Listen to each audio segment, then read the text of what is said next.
Welcome to Board Gaming with Austin. Today I'm going to be doing a detailed video following rules for Galileo project by the company Sorry We Are French. It's a 2 to 4 player game and plays in 40 to 80 minutes. It's for ages 14 and up, but I don't necessarily agree with that. This is going to be a very detailed video, so I want to preface this video by saying I did write a script, but I still might stutter or slow down in certain moments. I really do like this this board game that so much that I just created a gameplay aid card, and I spent about 6 to 8 hours on that, and I'm going to create one for each, of the 4 players. So I do really like this, and I hope you enjoy it. I'm going to begin by reading a couple inserts from the Galileo Project rulebook. 30 years ago, after 30 years after the first settler ships left the Ganymede outpost, Earth and Mars have decided upon a new plan, the Galileo Project. The aim is to arrange the 4 Galilean moons of Jupiter, Io, Europa, Ganymede, and Callisto, into habitable homes for mankind, as with moons and Mars decades ago. The project was named after the first man to ever observe the 4 Jovian satellites in 1610, Italian scholar Galileo. As a corporation, use your influence to acquire robots from manufacturers operating on Earth or Mars. Hire experts, advisors, and lobbyists to put their abilities to good use. Strengthen your influence and score VP at the end of the game. I like to begin by telling people exactly how you actually win and gain victory points. The main way is to use robots that you buy during the game to build your Jovian moons on your player board. There's different sections of these moons that all give you different amounts of victory points as you go. The second best way is to complete goals. I don't know if you can see it, but on the far left of this board are 4 different goals that you complete to gain victory points. The next way is utilizing your hired employees' special abilities. You get their special abilities and get victory points at the end of the game by placing them under your player board. And I'll get to that later. But lastly, you can get some victory points by building your different technologies here. This 2A tile probably gives you the most of the technologies. I'll go over every specific component later in this video. All right. So we're going to begin with setup of the player area. You're going to put the main board right here in the center, the one that says Freeman Casino, which actually has nothing to do with the game. Then you're going to shuffle the robot and character cards and place them in their respective spots on the board. You will want to, before you shuffle the character cards, get rid of any cards with a +3+ or a 4 on the bottom left of the card. If you place them down there, it's fine. Just remove them. It's still going to keep your deck shuffled, so you're just fine. Then you're going to deal 5 cards to their spaces, filling up from the left side going to the right. And it matters because of some numbers on the boards that I'll get to as well. Then you're going to sort the technologies by number and letter shown in the bottom right of the tile. They're going to have a number and a letter, 1A all the way to 4A, 2B, 1B all the way to 4B. You can mix these up, do A's and B's as long as the same tiles are showing in each section. But the game recommends that you begin with all A's showing. Then you place the star Z tile in its slot on the board where the satellite is, which is right there. Then you're going to randomly select 4 goals and place these on their spots over here on the far left side of the board. Next, you're going to form a face-down robot project draw pile and place it in its spot in the top right edge of the board, which is over there, the half gray and purple cards, with only a number on the bottom right showing and basically nothing else on the card.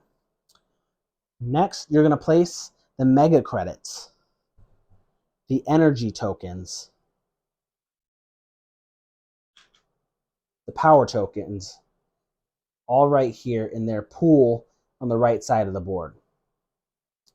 And yes, these are real poker chips.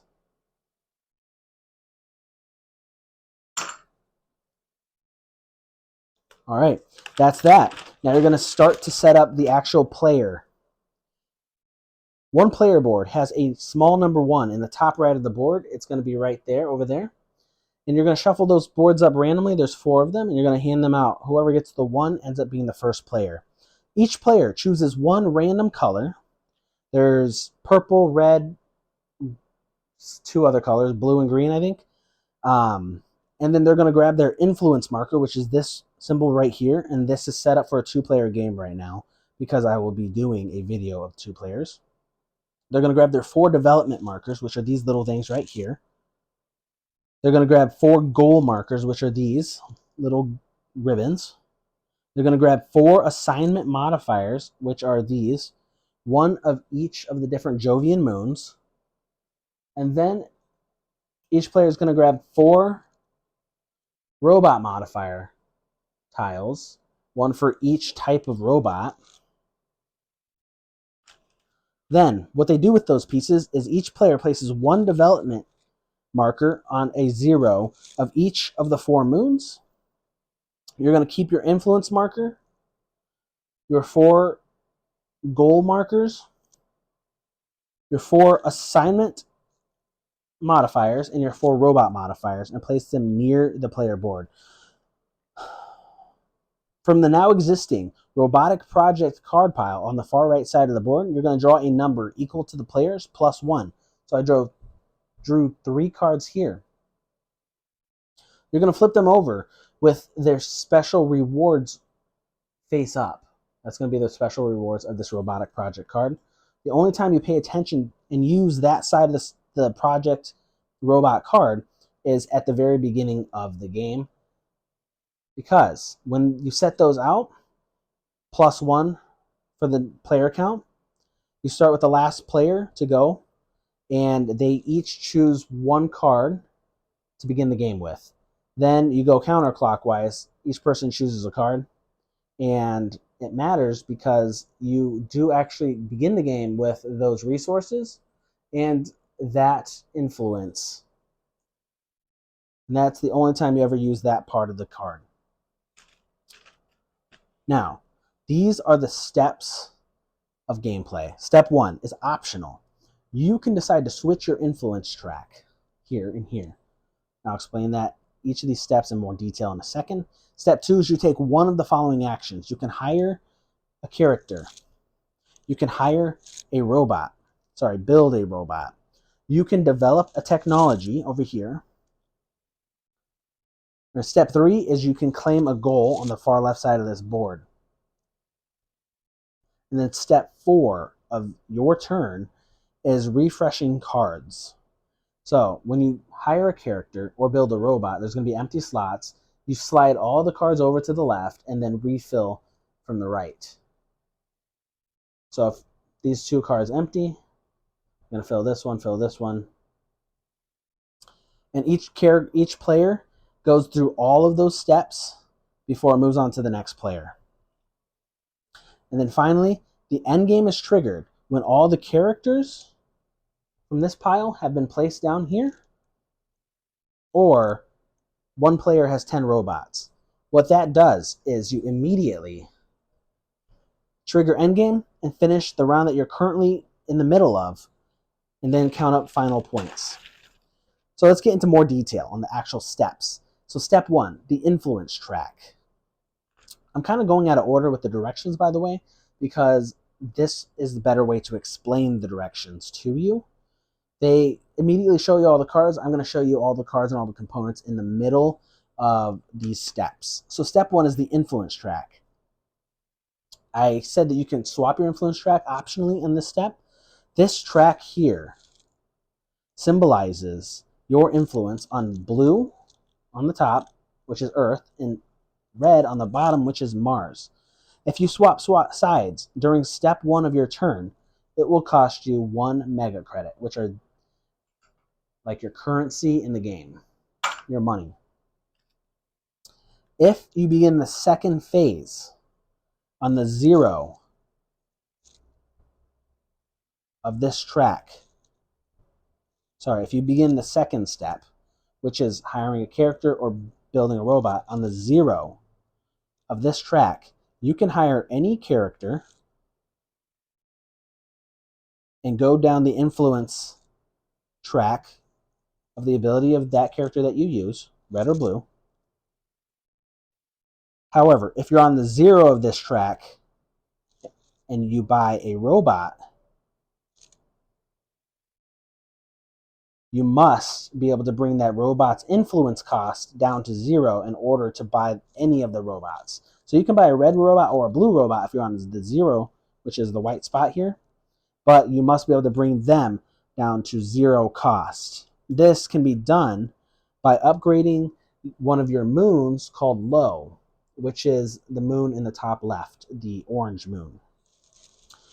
If you were ever to gain influence that would push you over 10 on this track, you gain 1 mega credit no matter how many influence you would go over 10. You gain 1 mega credit. Step 2. So you can hire a character, build a robot, or build technology. So to hire a character, you gain influence to decide whether you decide whether to use its top or bottom ability.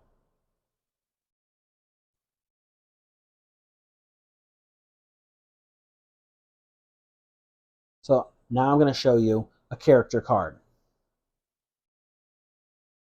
Character cards have an ability on the top of their card, an ability on the bottom of their card. The ability on the top of the card and the ability on the bottom of the card are going to be different shades of, different colors, blue or red. There's no certain spot for a blue or red to go. The top can be blue or red, the bottom can be blue or red. What the color symbolizes is what influence track you need to be on in order to utilize that ability. The thing that is constant with these cards is the top ability, top of the card, represents an immediate benefit that you get when you hire this character. And then once that benefit is used, the card is discarded below the project robot cards over there in its own special pile. If you utilize the bottom ability, the bottom of the card will always be benefits that are used to score victory points at the end of the game. When you do that, you don't get anything right away. Once you hire this character from this special ability, you just place it on the bottom of your player board with that red tile, with that red spot showing.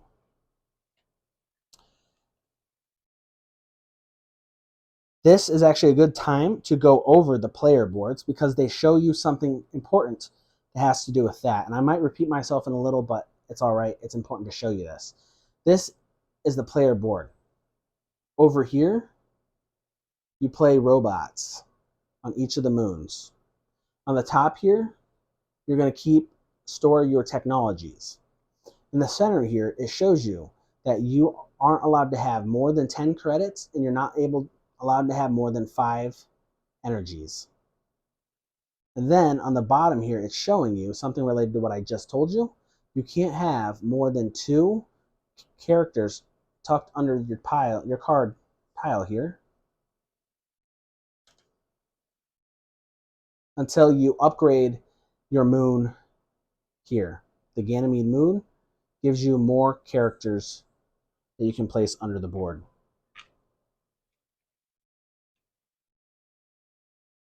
All right.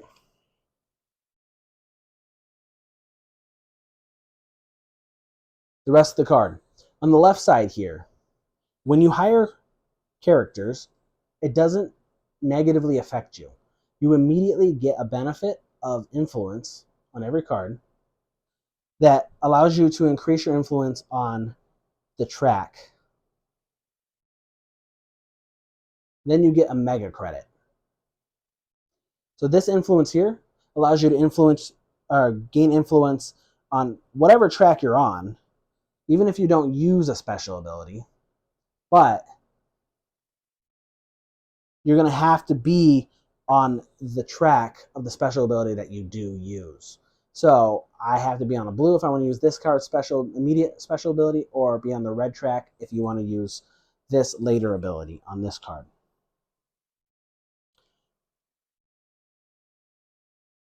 All right, to build a robot, you pay influence.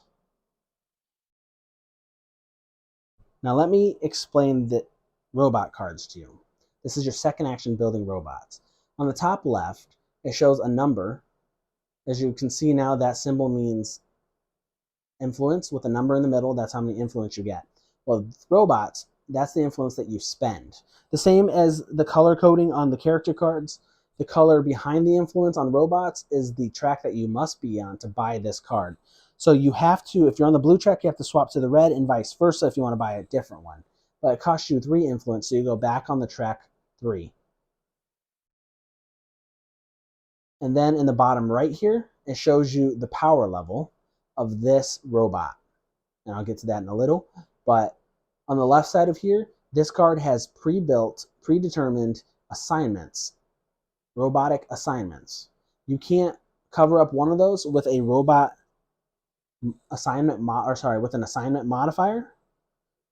You can't change them. But if some cards have blank spaces like this, you can place a assignment modifier on that if you so choose to. And then in the middle of this card is a special ability for the robots. There's, I think, 4 special abilities or 5. And the really cool thing about the game is these actually combo on top of each other. So they have a thing where the ability utilizes what they consider to be X, and then your ability is X times, the ability times X, and X is the number of the robotic cards that you have.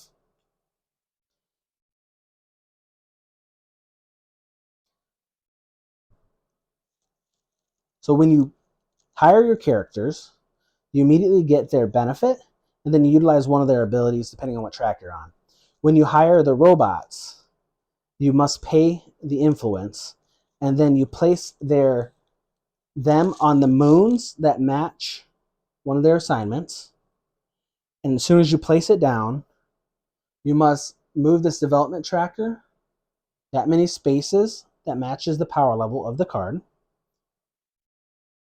And then you must activate their special abilities based on how many of each of those robots you already have on your moons. Then I want to talk about these numbers right here on the board. There's a -1 here, or sorry, +1, a +2, a +3, and then a -1, a -2, and a -3. As you can tell, they're the opposite of what those cards do for you. So these give you influences. The numbers on these cards to the right represent more appealing cards because they were just pulled last from this draw pile and this draw pile. So they're going to take away influence from you the closer you are to this pile. And then over here, they're going to cost you more influence the closer you are to this pile to buy the more appealing robots that just showed up.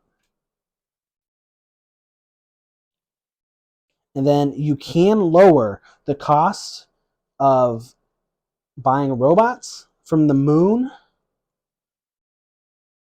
I believe it's low. Yep, low. I guess I can really quickly explain this. This moon, Europa, gives you victory points and some energy as you go around. This brown moon, the sections on the inside, give you a multiplication of the number of robots that you have the most of. So if you have the most of these satellite robots, then you're going to let's say you had 3 of those. It would be 3 times whatever number section you're on at that time. Lastly, you have Ganymede, which is this silver moon. On the inside section, it shows you that you can get more characters to play under your board, or this symbol here shows you that you can actually choose either abilities. It doesn't matter for the characters. Whatever influence track you're on, it doesn't matter. And you gain victory points.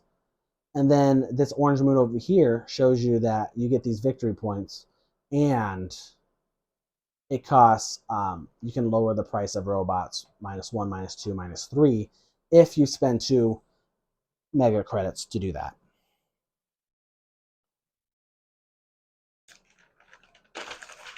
And then, like I said earlier in the video, I actually spent 6 hours creating this gameplay aid, and I can go over really quick the different abilities of the robots. So the miners are the ones, I don't have them out right now. Actually, they're right here. These are the miners. They gain you X chips, which X, with X always being the number of those robots that you have. So if you place 1, you're going to get 1 chip. If you place 2, you're going to get 2 chips. And then if you place a third one, you're going to get 3 chips, and they stack on top of each other as you go. This one right here is going to be the technician robot. That gives you, increases the level of 1 completed robot X times. Again, X being the number of robots that you have. So those, again, stack. This is going to be the Star Z satellite robot. Depending on X being the number of robots you have, you go to this tracker over here and you count down from the top. If you have 2 robots, you can choose one of the top 2 benefits. Or if you have 3 robots, you can choose one of the top 3 benefits. And then the last one down here is going to be the builder. The builder robot. You take a character, allows you to take a character from the spot here, X spaces from the left. Meaning, if you have 3 robots, X, you start on the left and count 3 spaces down, and that's the character that you take. When you take that character, then you utilize their top or their bottom ability and immediately discard them. All right. Now, third thing you can do is build a technology. A technology are these tiles right here. You have your victory points in the top right of them. Their identifier in the bottom right. The benefits that you get immediately, or sorry, the cost of the card technology. So 1 energy and 1 mega credit is what it costs to buy this. And it has different benefits on the bottom left. Some are everlasting. Some are once and done. So you get 4 mega credits here plus 4 influence. That's once and done. This is infinite. You get 1 mega credit every time you get a mega credit. And you can only do that once per turn.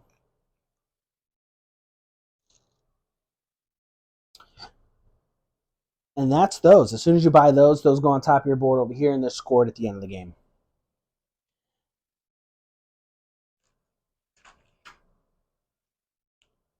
Now, step 3 is claiming a goal.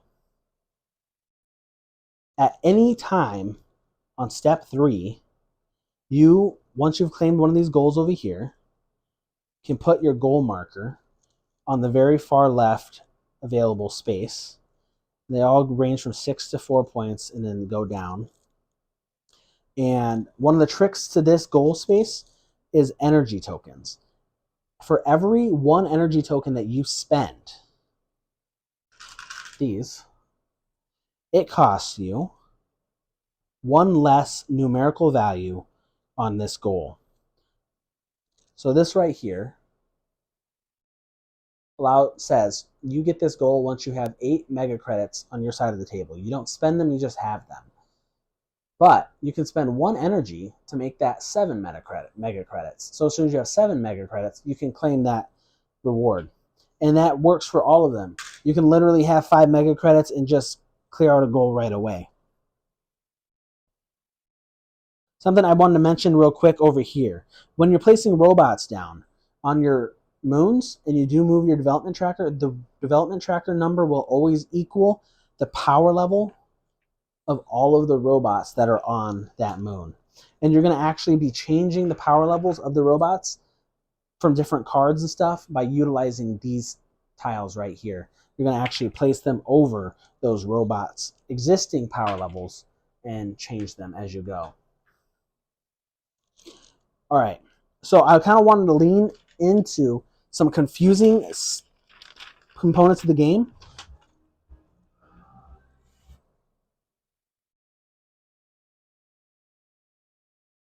All right, so I really wanted to go over some confusing points in this game, as well as go into one of the big sections in the directions that just don't make any sense. First off, Zoe's ability. She's a character. For collecting victory points at the end of the game, says that you get 3 victory points for each set of 4 completed robots in the same type.